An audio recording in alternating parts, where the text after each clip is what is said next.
नमस्कार बंधू भगिनींनो, आपल्या सगळ्यांचं सहर्ष स्वागत आहे स्वास्तिकम या माझ्या चॅनलवर। आज मी आपल्यासाठी श्रीदेवी भागवत पुराणातील पुढील अध्याय घेऊन आलेली आहे, तरी आपण सगळ्यांनी हे श्रवण करावं।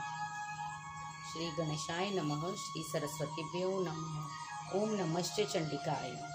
चवनांना पुरुषार्थ प्राप्ती। एकदा सूर्यपुत्र अश्विन देव महर्षी चवन यांच्या आश्रमाजवळ आले। त्यांनी स्नान करून आपल्या आश्रमात परतणारी सुकन्या दिसली। तिचे लावण्य पाहून ते मोहित झाले।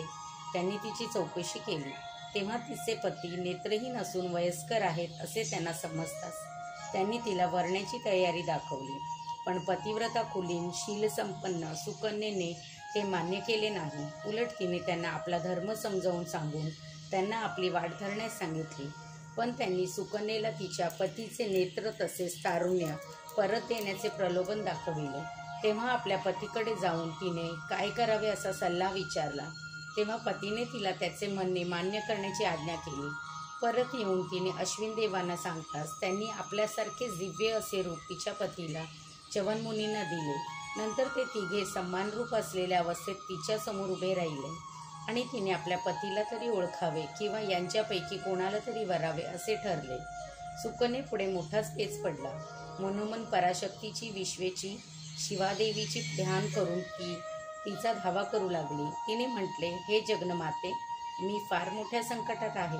तुला मी शरण आले, तू सती धर्माचा रक्षण कर।